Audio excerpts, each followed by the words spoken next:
Okay, so hello everyone. This is Shivansh, and now let's begin with the video assignment of UHV. I am going to explain the topic understanding the needs of self, I, and body, Sukh and Suvidha. That is. So now let's begin with the slides.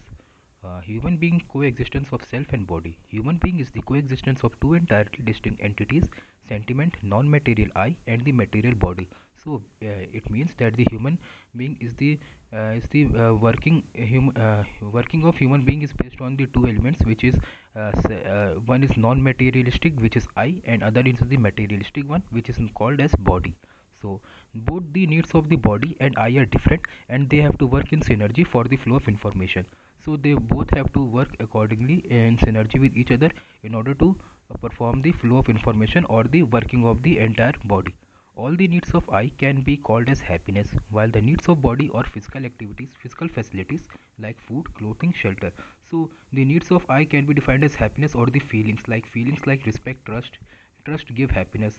So with the time, physical facilities successively changes from necessary and tasteful and to unnecessary but tasteful to unnecessary and tasteless, and then it becomes intolerable. So I can explain this you by an example, like if you are hungry and you are given a food. So first time, if you eat the food, then it is very it tastes very good, so it becomes tasteful. So after eating for a time, your body has already acquired the amount of food it required, but you are again eating it, so it become unnecessary, but the taste buds still feel the taste of the food. So and again after some time, the food becomes your stomach is filled up so much, so that the food also tasteless. And again after, if you continue to it, so then the food become intolerable for you, for the body. So body rejected that. So now let's come to the difference between the self I and body. So need, first of all, need. So what is the need of self? Need of self is happiness or feelings like respect, trust, etc. And the need of body is physical facilities like food, shelter, water, etc. In time, so in time means we need the self I need in continuous, whereas body needs the facilities temporary. So in quantity, self I is qualitative, that is, it depends upon the quality of feelings we have for others, and whereas the body requires the quantitative, that it requires in limited quantity, not the qualitative ones. And okay, self is fulfilled by right understanding and right feelings, whereas the body needs of body is fulfilled by physical chemical things, like I have told you about food, water, and etc. So activities of self are desire, thought, expectation, whereas body perform the activities like eating, walking, etc. Okay, and a response given through by the self is knowing, assuming, recognizing, fulfilling, whereas the response given by the body is only recognizing and fulfilling. And whereas also the self or I is consciousness, deals with the consciousness things, and body deals with the materialistic things. So now let's move on to the more about self, I, and body.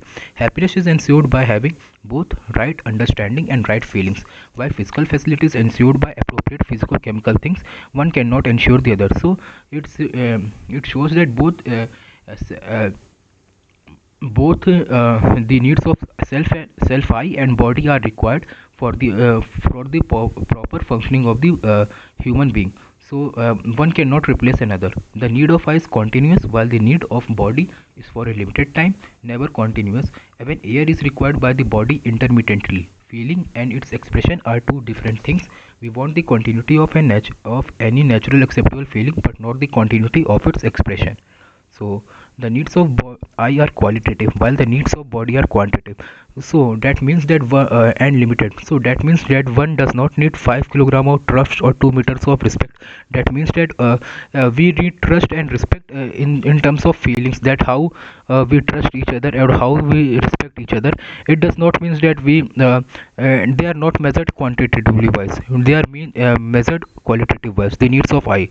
Okay, and the activities of I are desiring, thinking, selecting, while the activities of body are eating, breathing, etc. The mode of interaction of I includes knowing, assuming, recognition, and fulfillment, while the mode of interaction of body is only recognition and fulfilling. So moving on to the next one. Okay, so to every need in the category of Sukh, the following applies. First, if it is naturally acceptable, I want it continuously, and if not acceptable, I do not want it any moment. Means, like, example for, let's take respect. Respect is if the respect is given by someone is naturally acceptable, we want it every moment. But if it is not acceptable, that means if somebody is disrespecting us, we don't want it any moment. So one point to be noted here is that a feeling and its expression are two different things. We want the continuity of a natural acceptable feeling, but not the continuity of its expression. For example, like, when a friend visit when I visit a home of a friend, he treats me with respect by shaking me by my hand.